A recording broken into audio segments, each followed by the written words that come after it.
स्वागत है आपका हमारे चैनल पर। मैं हूं आपके साथ शिप्रा सैनी। महाराष्ट्र की सियासत में एक के बाद एक बड़े धमाके हो रहे हैं। एनसीपी नेता अनिल देशमुख, उप मुख्यमंत्री अजित पवार के बाद अब एक और बड़ा धमाका उद्धव ठाकरे सरकार की मुश्किलें बढ़ा सकता है। बड़ी खबर महाराष्ट्र से सामने आ रही है कि दीपावली के बाद 100 करोड़ के वसूली मामले में परिवहन मंत्री अनिल परब को ईडी समन भेज सकती है। आपको बता दें, महाराष्ट्र में लगातार उद्धव ठाकरे सरकार की मुश्किलें बढ़ रही हैं, चूंकि एक तरफ महाराष्ट्र के पूर्व गृह मंत्री अनिल देशमुख की 100 करोड़ की वसूली के मामले में गिरफ्तारी हो चुकी है।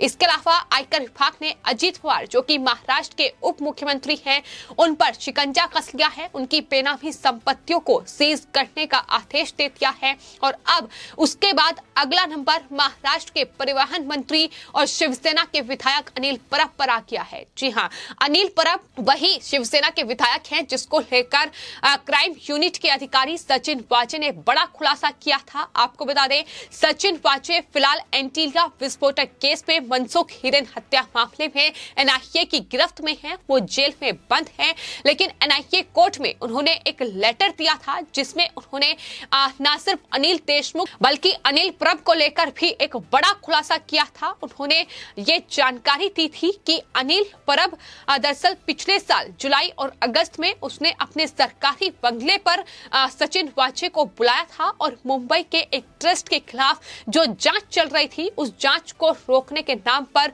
50 करोड़ रुपए की उगाही करने के लिए सचिन वाजे को कहा गया था। यानी अनिल परब ने ये उगाही की थी जो सचिन वाजे के जरिए होनी थी। ये साफ तौर पर उन्होंने आरोप लगाया। सिर्फ इतना ही नहीं, आपको बता दें, एनआईए कोर्ट में सचिन वाजे की ओर से ये भी जानकारी दी गई कि अनिल परब ने जो 50 करोड़ की उगाही का टारगेट उन्हें दिया था, उस काम को करने में उन्होंने असमर्थता जताई। लेकिन उसके बाद भी 2021 जनवरी में अनिल परब ने एक बार फिर से बीएमसी में धोखाधड़ी करने वाले 50 ठेकेदारों से कम 2 करोड़ रुपए की उगाही करने के लिए सचिन वाजे को कहा था। और सचिन वाजे के मुताबिक अब मौजूदा केस में उसके ट्रांसफर होने तक उसे जांच में उन ठेकेदारों के खिलाफ कुछ भी हाथ नहीं लगा था। तो फिलहाल इस तरीके से अनिल परब के द्वारा ये उगाही का काम महाराष्ट्र में चल रहा था। और जो ठेकेदारों से उगाही की बात है, आपको बता दें, इस पूरे मामले में आयकर विभाग छानबीन कर रहा है। भ्रष्टाचार के इस बड़े रैकेट में कई खुलासे पहले ही महाराष्ट्र में हो चुके हैं और सरकारी जो अधिकारी हैं उनके तबादले, उनकी नियुक्तियां और सरकारी मंजूरी खनन ठेके आदि के नाम पर 1050 करोड़ रुपए के लेन देन किया गया है। ये बड़ा खुलासा आयकर विभाग पहले ही कर चुका है।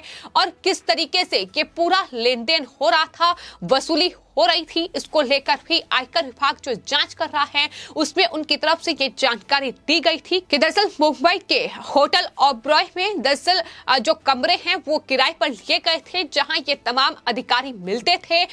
अनिल देशमुख और अनिल परब जैसे ये मंत्री उद्धव ठाकरे सरकार के वहां उन अधिकारियों से मुलाकात करते थे, उन तमाम बापुओं से मुलाकात करते थे जिसके ट्रांसफर करना है या फिर जिसकी पोस्टिंग कहीं और करनी है। ये तमाम खुलासे हैं जो फिलहाल केंद्रीय जांच एजेंसियों की जांच के बाद महाराष्ट्र में निकलकर सामने आ रहे हैं। तो फिलहाल 100 करोड़ की वसूली के मामले में अनिल देशमुख को गिरफ्तार ईडी ने कर लिया है। सीबीआई भी उन पर जांच कर रही है। लेकिन अब अनिल परब, जो कि शिवसेना के नेता हैं, वो भी ईडी के शिकंजे में आएंगे। और अगर अनिल परब ईडी उन्हें गिरफ्तार करती है तो आपको बता दें, उद्धव ठाकरे सरकार की मुश्किलें कई गुना बढ़ सकती है। क्योंकि अनिल परब भले ही शिवसेना के कोई कद्दावर नेता ना हो, लेकिन महाराष्ट्र के मुख्यमंत्री उद्धव ठाकरे के परिवार के सबसे करीबी नेताओं में से एक हैं।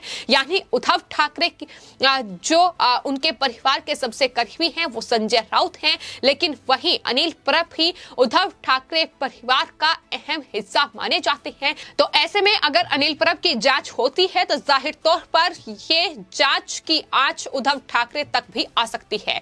और न सिर्फ इस पूरे मामले में अनिल परब पर ये आरोप लगे हैं, बल्कि परिवहन विभाग में भी जो अधिकारी हैं उन्होंने दरअसल महाराष्ट्र के ये परिवहन मंत्री अनिल परब पर ट्रांसफर पोस्टिंग के नाम पर उन्होंने उगाही की है। ये आरोप उन पर लग चुके हैं।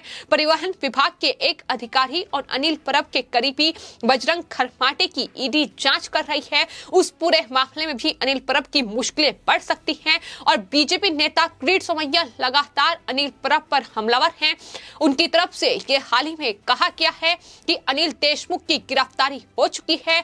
अजीत पवार पर भी आयकर विभाग का शिकंजा कसा जा चुका है और उसके बाद अगला नंबर अनिल परब का होगा, जिसको लेकर किरीट सोमैया की ओर से बड़े खुलासे किए गए हैं कि किस तरीके से उद्धव ठाकरे के करीबी और परिवहन मंत्री अनिल परब ने अवैध तरीके से रिसोर्ट का निर्माण वहां करा रखा है। इसके अलावा परिवहन विभाग में जहां वो मंत्री हैं वहां ट्रांसफर पोस्टिंग के नाम पर उन्होंने उगाही की है और अनिल परब की जितनी भी बेनामी संपत्ति है वो बजरंग खरमाटे के नाम पर है। ये भी किरीट सोमैया ने बड़ा खुलासा किया था और दावा ये किया गया था उनकी तरफ से कि अनिल देशमुख के बाद अगला नंबर अनिल परब का होगा। किरीट सोमैया ने यहां तक बड़ा खुलासा किया है कि दरअसल जो बजरंग खरमाटे हैं, जिसकी तनख्वाह महज 70,000 है, उसकी संपत्ति 750 करोड़ रुपए की है। तो आखिर 70,000 की तनख्वाह पाने वाला इंसान इतनी करोड़ की संपत्ति कैसे हो सकती है, ये बड़ा सवाल किरीट सोमैया की ओर से पूछा गया था। सोने चांदी की दुकानें हैं, पाइप फैक्ट्री और उद्योग धंधे उनके चल रहे हैं। ये खुलासे लगातार बीजेपी नेता किरीट सोमैया कर रहे हैं। और आपको बता दें, महाराष्ट्र में जो भी नेता केंद्रीय जांच एजेंसियों के शिकंजे में आ रहे हैं, वो लगातार उनको लेकर ये खुलासे हो रहे हैं कि उन्होंने इस भ्रष्टाचार और वसूली को करने के लिए अपने करीबियों का इस्तेमाल किया है, अपने रिश्तेदारों का इस्तेमाल उन्होंने किया है। फिर चाहे वो अनिल देशमुख हो, अजीत पवार हो या फिर अब शिवसेना के नेता और परिवहन मंत्री अनिल परब हो, उन्होंने भी इस तरीके से बजरंग खरमाटे जो कि उनके करीबी हैं उनका इस्तेमाल किया गया है। ये लगातार किरीट सोमैया की ओर से कहा जा रहा है। तो महाराष्ट्र में उद्धव ठाकरे सरकार महाविकास अघाड़ी सरकार किस तरीके से महावसूली अघाड़ी सरकार बन चुकी है, ये केंद्रीय जांच एजेंसियों की जांच जो महाराष्ट्र में उद्धव ठाकरे सरकार पर चल रही है, इसमें लगातार खुलासे हो रहे हैं।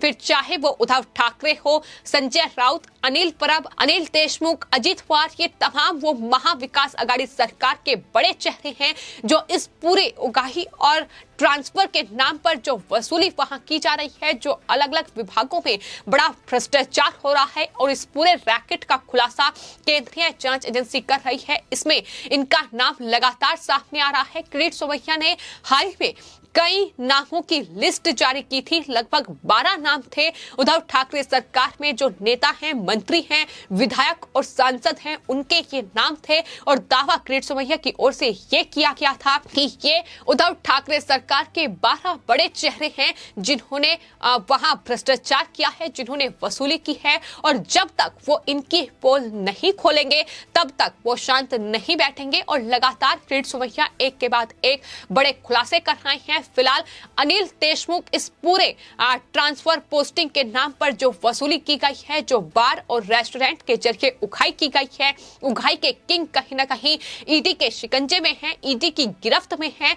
और ईडी क्या कुछ खुलासा आने वाले वक्त में करती है, इस पर सबकी नजरें गड़ी हुई हैं। लेकिन अनिल देशमुख आखिर क्या कुछ राज उगलेंगे, क्या वसूली के आका का नाम बताएंगे कि आखिर वसूली किसके इशारे पर हो रही है, किसके कहने पर किसे कितना पैसा पहुंच रहा है। ये सवाल लगातार बीजेपी भी पूछ रही है कि आखिर शरद पवार और उद्धव ठाकरे तक इस वसूली का कितना पैसा जा रहा है, इसका खुलासा उन्हें करना चाहिए। और चूंकि अब अनिल देशमुख ईडी की गिरफ्त में है, फिलहाल अनिल देशमुख 6 नवंबर तक ईडी की कस्टडी में रहेंगे और ईडी क्या कुछ उनसे सवाल जवाब करेगी, ये देखना होगा। आपको बता दें, अभी तक ईडी की ओर से बार-बार अनिल देशमुख को समन भेजा जा रहा था, उन्हें पूछताछ के लिए बुलाया जा रहा था, लेकिन लगातार बहाने उनकी तरफ से बनाए गए। लेकिन जैसे ही अनिल देशमुख के मिडिलमैन को सीबीआई ने गिरफ्तार किया, उसके ठीक बाद अनिल देशमुख सामने आए। चूंकि कोर्ट से भी फटकार लग चुकी है, कोर्ट ने भी कोई राहत अनिल देशमुख को नहीं दी है। वसूली का ये पूरा खेल है उद्धव ठाकरे सरकार में जो चल रहा है, और ये माना जा रहा है कि उद्धव ठाकरे, शरद पवार जैसे नेताओं के इशारे पर ये पूरा खेल वहां वसूली का रचा जा रहा है, जिसे पुलिस के अधिकारियों, पुलिस कमिश्नर के जरिए अंजाम दिया जा रहा है। ये खुलासे महाराष्ट्र में निकलकर सामने आए हैं। तो फिलहाल उद्धव ठाकरे सरकार की मुश्किलें बढ़ चुकी हैं, कई गुना बढ़ चुकी हैं, चूंकि दीपावली के बाद देवेंद्र फडणवीस ने नवाब मलिक को चेतावनी दे दी है कि वो बड़ा खुलासा करेंगे, बड़ा धमाका करेंगे। लेकिन वही दीपावली के बाद अजीत पवार से लेकर अब शिवसेना के ये विधायक अनिल परब पर भी कहीं ना कहीं ईडी नकेल कस सकती है। फिलहाल आपकी इस पूरे मामले पर क्या राय है, हमें कमेंट बॉक्स में जरूर लिखें और चैनल को सब्सक्राइब करें। धन्यवाद।